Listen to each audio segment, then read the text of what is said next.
Takwa, orangnya disebut taqi kalau satu orang. Ya, taqi. Ada orang namanya Ma'ul, misalnya Ma'ul at-taqi, ya, Ma'ul sedang berusaha jadi takwa. Ya. Kalau jamak ini berubah jadi muttaqun, ittaqa yattaqi. Ittaqi orang yang berusaha menjadi takwa. Yattaqi, muttaqun, orang-orang yang takwa. Kalau dijarkan muttaqin atau nasabkan muttaqin, ya. Muttaqun, orang-orang yang berusaha meningkatkan takwa, ya. Kalau dinasabkan, dijadikan objek jadi muttaqin. Ya. Orang-orang yang berusaha meningkatkan takwa. Perhatikan korelasinya, kembali ke Al-Baqarah ayat 2 sampai 5. Dzalikal kitabu la raiba fi hudal lil muttaqin. Ya, isi Al-Quran jangan pernah diragukan kandungannya, memberi petunjuk pada orang-orang yang berusaha meningkatkan takwanya. Bagaimana dia bisa meningkatkan takwa itu? Ya, kan kesini kan?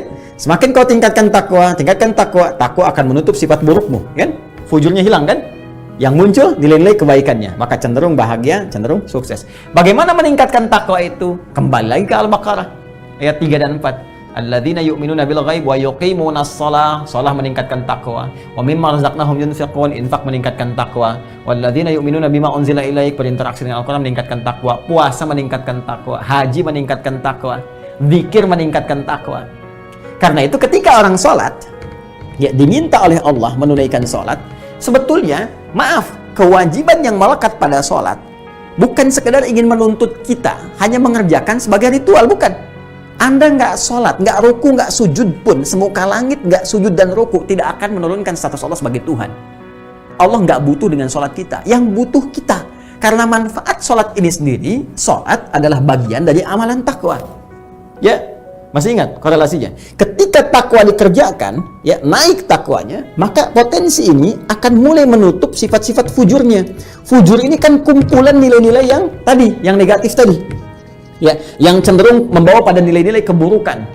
Nah, kalau takwanya naik, ininya ketutup. Di antara amalan takwa itu sholat. Semakin orang sholatnya benar, semakin meningkat, maka sifat-sifat buruk ini mulai terkoreksi, tertutup. Tutup. Ini sebabnya di Quran surah ke-29 ayat ke-45 ada redaksi innas sholata tanha 'anil fahsya wal munkar.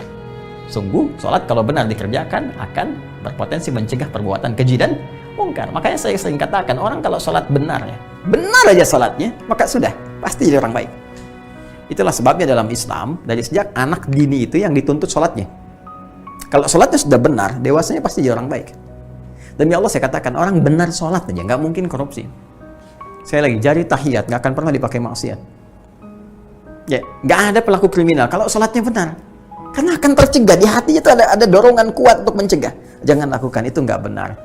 Ya, semakin berkurang, makanya pelaku maksiat tuh, demi Allah saya katakan, mustahil sholatnya benar. Kalaupun ada orang sholat bermaksiat, mustahil benar tuh, pasti bermasalah. Kalau orang benar tuh udah kelihatan auranya lain, beda.